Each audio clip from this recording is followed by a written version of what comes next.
اهلا بيكم في فيديو جديد من كابوريا ستيشن. النهارده هتكلم على اكتر فيلم المارفل انا مترقب له ومستنيه، وبجد انا بالنسبه لي ده اضخم من اي حاجه، حتى اكتر من سيكريت وورز. انا عارف ان افنجرز سيكريت وورز طبعا هيبقى فيه كميه حاجات مالتي فيرس ومش عارف ايه، هيبقى عظيم ان شاء الله وكل الكلام ده، بس مش ضامن مارفل حاليا في اي حاجه. لكن ديدبول 3 ده اكتر فيلم انا ضامنه حاليا، وبدليل ان هو اول انجازاته اللي هو جاب هيو جاكمان في وقت انا ميت حرفيا في مارفل، مش طايق مارفل، محبط احباط مش طبيعي. فرجع حماسي بصراحه يعني. وبما انه فيلم تقيل، بدأنا نسمع اخبار تقيله عن الفيلم فعلا. النهارده انا سمعت شائعة موثوقة جدا بالنسبة لي من مصدر أنا بثق فيه جدا. طبعا المصادر صباح الفل بتتغير، طبعا الأفلام قبل تصوير بيبقى ليها افكار، بعد ما تتصور بيحصل حاجات بتتشقلب، في حاجات بتتشال، في حاجات بتتغير، يعني طبعا الحاجات دي مش مضمونه، وفي النهايه دي اسمها اشاعه. بس انا شخصيا مصدقها، اللي هو حاليا ده اللي بيفكروا فيه. يعني هل بقى هيعرفوا ينفذوه ولا لا مش عارف. كده كده احنا عارفين ان القصه الاصليه بتاع ديدبول 3 قبل ما ديزني تشتري فوكس، واتكلمت عن الموضوع ده في الفيديو اللي فات، كانت المفروض تبقى رحله عربيه ما بين ديدبول وولفرين. فالسؤال كان بيطرح نفسه، يا ترى الفيلم بعد ما بقى في عالم مارفل السينمائي هل هيحافظ على فكرته ولا هيعملوا فكره جديده؟ وهنا بدات تظهر الاشاعه الجديده، وهي ان الفيلم هيكون رحله، بس مش رحله عربيه، هتبقى رحله في المالتي فيرس بتاع مارفل، رحله في عوالم مارفل الكونيه. واكتر حاجه كانت مثيره بالنسبه لي في الاشاعه دي، واكتر حاجه خلتني كده لا انا متحمس جدا، من ضمن العوالم اللي هنشوف في الفيلم ده عالم فانتاستيك فور بتاع 2007. الفيلمين اللي اتعملوا فيه، واحد اتعمل 2007 وواحد 2009 تقريبا. بصراحه يا جماعه انا يعني حاجه زي دي انا مستنيها بقالي كتير. يعني كنت متحمس لفيلم دوك سترينج ان ذا مالتي فيرس اوف مادنس بطريقه مش طبيعيه، وحتى عملت فيديو تقريبا، كنت بعمل فيديوهات كتيره جدا هنا في القناه وبقول مين ممكن يظهر ومين ممكن ما يظهرش ومين نفسي يظهر والكلام ده.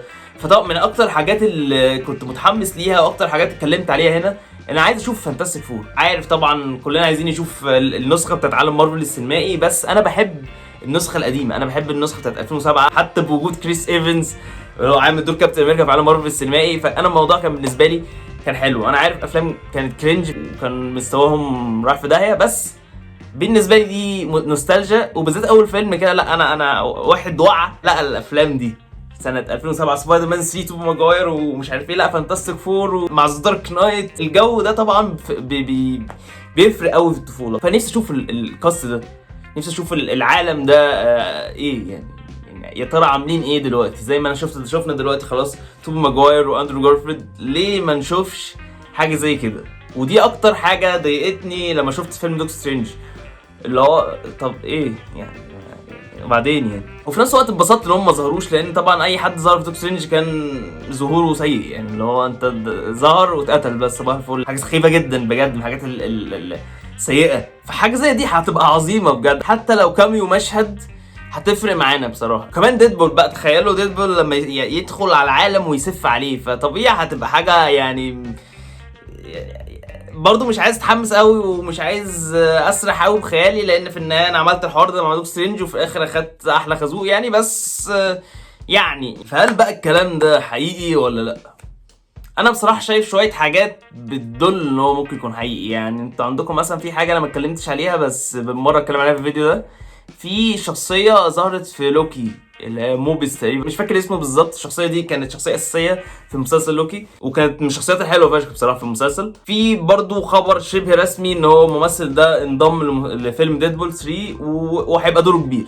فخلاص احنا فهمنا اللي فيها كده، بدأنا نجمع ملامح الفيلم. والاساسه دي اللي كانت في مسلسل لوكي هتبقى ليها علاقه طبعا بفيلم ديدبول، لانهم في الغالب بقى ممكن هيقبضوا على ديدبول، لان هيبقى متغير لعب في التايم لاين، او ممكن يقبضوا عليه هو وولفرين، او ممكن يروحوا له فيقبضوا عليهم في عالم الاكس مان. بس احنا فهمنا مدخل عالم مارفل السينمائي ديدبول هيبقى عامل ازاي كده. خلاص اللي هي البتاعه دي بتاعت الكانج اللي عاملها دي، هي دي اللي هتقبض على المتغير وهو ديدبول. حاجه زي دي تسهل فكره انه فيلم يبقى رحله في عوالم الكونيه بتاعت مارفل. ويعني لو الحوار ده باظ ممكن يعملوها بحاجه تانية، ممكن مثلا بدل ما نروح العوالم ممكن يجيبوهم هم في البتاع بتاعت لوكي دي ككاميو مثلا، ماشيين مقبوض عليهم بتاع ممكن. بس عموما اللي شايف بتكلم عليها النهارده دي مش بتقول اللي هو هيبقى فانتاستيك فور بس، لا بيقولوا لا الاكس مان هيظهروا اكيد 100%، لان ده العالم بتاع ديدبول، فاللي هو انت هتجيب حق ناس من عوالم تانية ما تظهرش العالم اللي في عالم ديدبول، مش منطقيه يعني. اعتقد دي فرصه عظيمه جدا انك تبتدي تظهر الناس القديمه دي علشان تظهرهم بشكل افضل في سيكريت وورز لو انت حابب، لان انا برضو مش متعشم ومش متوقع قوي اللي ممكن اي حاجه نقول عليها دلوقتي تحصل. يعني هم بيفكروا يعملوا كده، هل هيعرفوا ينفذوا؟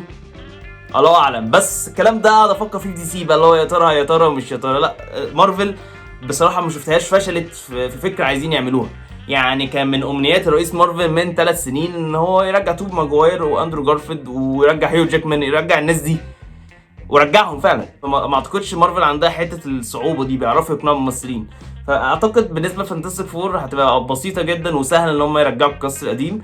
بالنسبه لحوار كريس ايفنز مش عارف هل هيجيبوه ولا هيجيبوه بقى مثلا بشكل نور بس، اللي هو مش بشكل ادمي مثلا. لو ظهر ده احتمال وارد جدا، زي ما عملوا مع شويه فيلنز في نو واي هوم. لو ما عرفوش يجيبوا ممثلين جابوا صوتهم بس وعملوا بقى سي جي اي وحاجات كده. بس يا جماعه، فديدبول هيبقى فيلم ضخم. حتى لو الكلام ده ما حصلش فهو هيبقى فيلم لوحده، اصلا هو فيلم كروس اوفر ضخم ما بين ديدبول وولفرين. دي حاجه بعالم مارفل حاليا. انا مش مهتم باي حاجه في عالم مارفل حاليا، مش متحمس للافنجرز، لان الافنجرز انا ما اعرفش مين الافنجرز اللي هشوفهم اساسا، مين دول اللي هيضحوا بحياتهم او هتاثر بيهم. انا ما اعرفش مين الافنجرز وما عشتش معاهم وكلهم متنطورين، فمش ازاي دي هتبقى الانفينيتي وور والاند جيم لقصه ما بداتش اصلا.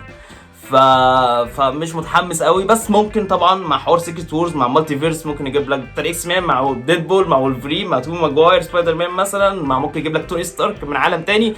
ساعتها نسقف ونقول مارفل فعلا دايما بتعمل حاجات عشان فانز والكلام ده، التطبيله بتاعتنا دي يعني. لكن غير كده انا مفيش حاجه متحمس لها غير الفيلم ده، ودينا هنشوف يعني. بس كده يا جماعه، ده الفيديو بتاع النهارده، اتمنى يكون عجبكم. كان معاك زياد المغربي من كابوريا ستيشن.